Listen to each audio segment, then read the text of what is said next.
పిల్లలకి చాలా ఇష్టమైన పండగలలో దీపావళి ఒకటి. టపాసులు పేల్చుకునేందుకు అది వాళ్లకు భలే అవకాశాన్నిస్తుంది. సాధారణంగా నవంబర్లో వచ్చే ఆశ్వీజ మాసంలో దీపావళిని జరుపుకుంటారు. దీపావళి గురించి చాలానే కథలు ప్రచారంలో ఉన్నాయి. రావణాసురుడిని చంపిన రాముడు దీపావళి రోజునే అయోధ్యను చేరుకున్నాడట. విష్ణుమూర్తి అవతారమైన వామనుడు బలిచక్రవర్తిని ఇదే రోజున ఓడించాడట. కానీ అన్నిటికంటే ఆసక్తికరమైన కథ నరకాసురుడికి సంబంధించిన కథ. విష్ణుమూర్తి అవతారాలలో ఒకటైన వరాహ అవతారానికి భూదేవికి పుట్టినవాడే నరకాసురుడు. అతనిలో రాక్షస లక్షణాలు స్పష్టంగా కనిపించడంతో ఎప్పటికైనా అతని చావు విష్ణుమూర్తి చేతిలోనే ఉందని భయపడింది భూదేవి. అందుకని ఎట్టి పరిస్థితుల్లోనూ నరకాసురుడిని చంపవద్దని విష్ణువుని కోరుకుంది. విష్ణుమూర్తి కాసేపు ఆలోచించి, సరే, నేను నీకో వరాన్ని ఇస్తున్నాను, నువ్వు తప్ప నరకాసురుణ్ణి ఎవ్వరూ చంపలేరు అన్నాడు. ఆ మాట వినగానే భూదేవి సంతోషపడింది. చూస్తూ చూస్తూ తన బిడ్డని తానే చంపుకోనని ఆమె నమ్మకం. మరి రోజులు గడిచే కొద్దీ నరకాసురుడికి తిరుగులేకుండా పోయింది. ఆ ఇంద్రుడు కూడా నరకాసురుడిని ఓడించలేకపోయాడు. దాంతో దేవతలంతా కలిసి విష్ణుమూర్తి దగ్గరికి వెళ్లి తమని రక్షించమని వేడుకున్నారు. నరకాసురుడికి చావు దగ్గర పడిందని వాళ్లకి అభయమిచ్చాడు విష్ణుమూర్తి. త్వరలోనే విష్ణుమూర్తి శ్రీకృష్ణుడిగా, భూదేవి సత్యభామగా అవతరించారు. మరో పక్క నరకాసురుడు తన దుర్మార్గాలను కొనసాగిస్తూనే ఉన్నాడు. అతడు ఋషులను పీడించేవాడు, కనపడిన ప్రతి రాజుని రెచ్చగొట్టేవాడు.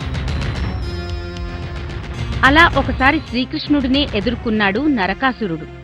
నరకాసురుని చావు భూదేవి చేతిలోనే ఉందని శ్రీకృష్ణుడికి తెలుసు. అందుకనే తనతో పాటు యుద్ధానికి వస్తానని సత్యభామ చెప్పినప్పుడు ఆయన అడ్డు చెప్పనే లేదు. నరకాసురుడికి శ్రీకృష్ణుడికి యుద్ధం మొదలైంది. ఒకరితో ఒకరు భీకరంగా తలపడ్డారు. కాసేపటికే నరకాసురుడు తన ఆయుధంతో శ్రీకృష్ణుణ్ణి స్పృహ కోల్పోయేలా చేశాడు. అంతే, ఇక సత్యభామే స్వయంగా నరకాసురుడితో యుద్ధానికి దిగింది. అతన్ని ధైర్యంగా ఎదుర్కోవడమే కాదు, తన బాణాలను నేరుగా అతని గుండెలకు గురిపెట్టింది. ఆ బాణాల ధాటికి నరకుడు నేలకూలక తప్పలేదు.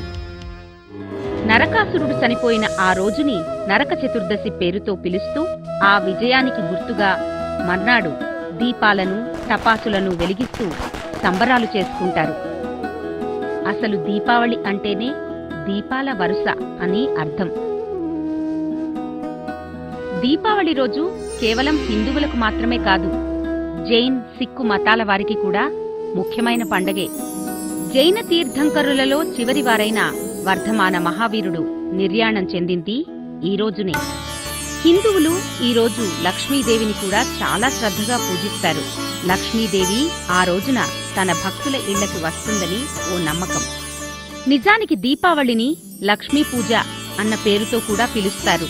ఇక మార్వాడీలైతే ఈ రోజున చేసుకునే లక్ష్మీ పూజకే ఎక్కువ ప్రాధాన్యతను ఇస్తారు. మనకి ఉగాదిలాగా వాళ్లకి కొత్త సంవత్సరం దీపావళితోనే ప్రారంభమవుతుంది. దీపావళి రోజున ప్రతి ఒక్కరూ ఉదయాన్నే నిద్రలేచి తలమీది నుంచి స్నానం చేసి కొత్త బట్టలు వేసుకుని పిండి వంటలు చేసుకుని అమ్మవారిని పూజిస్తారు. ఇక చీకటి పడే వేళకి దీపాలను వెలిగించి టపాసులు కాల్చడం మొదలు పెడతారు. అమావాస్య రోజున కాల్చుకునే దీపావళి మందుగుండుతో చీకటే పారిపోతుంది. దీపావళి రోజున వెలిగించే మందుగుండు వల్ల శీతాకాలంలోని చలి తగ్గటమే కాదు, ఆ సమయంలో ఉండే హానికారక క్రిములు కూడా చనిపోతాయిట. దీపావళి రాత్రి గడుస్తూ నిదానంగా టపాసుల మోత కూడా సద్దుమణుగుతుంది. మళ్లీ దీపావళి దాకా ఉండే ఉత్సాహాన్ని నింపుకుని పిల్లలంతా నిద్రలోకి జారుకుంటారు.